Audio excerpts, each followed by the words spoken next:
खबरों में बने रहने के लिए बेल आइकॉन दबाएं और UP24 को सब्सक्राइब करें।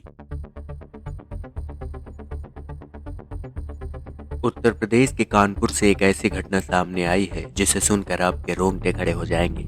जहां एक युवक नौकरी की तलाश में भटक रहा था तो उसका एक परिचित उसको नौकरी का झांसा देके उसे ले जाता है और फिर बंधक बनाकर उसे यातनाएं देता है और उसकी आंखों में केमिकल डाल के अंधा कर देता है। शरीर पर कई जगह चोटें देता है और उसकी उंगलियां और पंजे तोड़ देता है। वहसीपन और दरिंदगी में उसने कोई कसर नहीं छोड़ी है। हालांकि उसका मकसद यही था कि वह उसे भिखारी बना के भिखारी गैंग के लीडर को बेचकर कुछ पैसे कमा सके। आपको बता दें कि 6 महीने पहले नौकरी की तलाश में घूम रहे नौबस्ता रविंद्र नगर निवासी सुरेंद्र माझी, जिसकी उम्र लगभग 30 साल है, उसके परिचित मछरिया गुलाबी बिल्डिंग निवासी विजय ने पहले झरकटी पुल के नीचे उसे बंधक बनाया, फिर पीट पीट कर उसके हाथ पैर के पंजे तोड़ दिए और आंखों में केमिकल डालकर अंधा कर दिया। शरीर को कई जगह दागा भी। फिर आरोपी ने उसे दिल्ली के एक भिखारी गैंग के लीडर राज को 70,000 रुपए में बेच दिया। वहां यातनाओं से सुरेश की तबीयत खराब हुई तो गैंग लीडर ने 2 महीने पहले उसे आरोपी विजय के हाथों में वापिस कानपुर भेज दिया।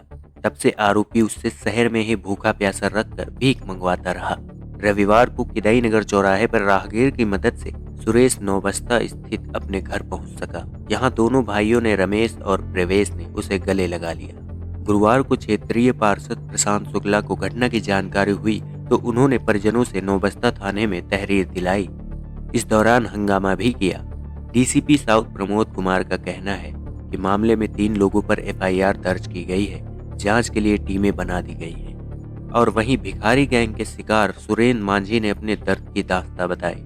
भिखारी गैंग के शिकार नौबस्ता रविंद्र नगर निवासी सुरेंद्र माझी पर हुए जुल्म और यातनाओं की दास्तां जिसने भी सुनी सन्न रह गया।